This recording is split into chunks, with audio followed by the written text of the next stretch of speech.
Now, Kolkata has been special to the South African cricket team. It was at the Eden Gardens that a Clive Rice-led Proteas side made their return to international cricket post-apartheid in their first test appearance against an Azharuddin's India. Rice later would describe how he and his team were welcomed and applauded. Fast forward to decades afterwards, and the South African side was shown no mercy by a tad partisan crowd and a fiery Indian bowling unit. Now, I watched one of the most humbling, magnificent displays in international cricket last night. It is safe to say now that India has shown its complete dominance over just about every side in this tournament so far. First things first, we have to mention the feat of Virat Kohli. Batting on that track was not as easy as he made it to look. 49 ODI hundreds, equaling his legendary predecessor Sachin Tendulkar for most ODI tons, has been incredible.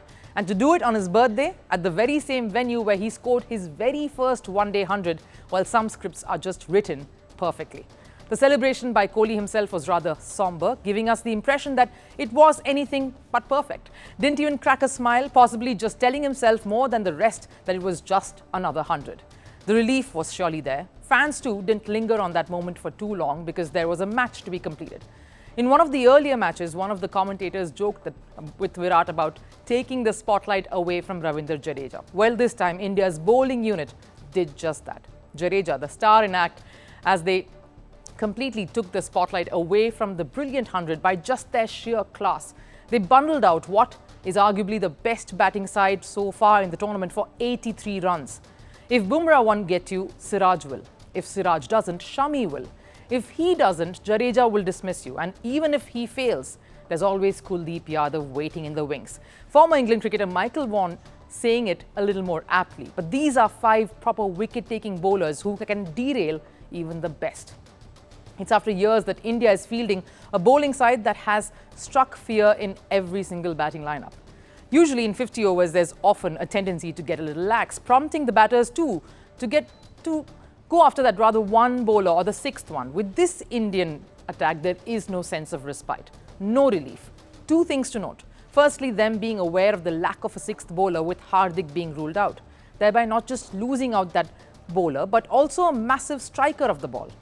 Second, even after putting South Africa on the mat with a super initial 10 overs, there was no letting up. They course-corrected from what they felt was going easy with the Sri Lankan game, where they didn't close out the match as quickly as they should have. So even with 5 to 6 wickets down and the writing pretty much on the wall at Kolkata of the impending defeat, Rohit and his men continued to go in hard to thrash what many considered the next best contender to the World Cup title. It's the dream of every cricketer, the ultimate glory. Few manage to keep their date with destiny. But for many, it's been heartbreaks and a cross to bear. The Holy Grail is here in India. I'm Rupha Ramani, and Firstpost brings you the ringside view.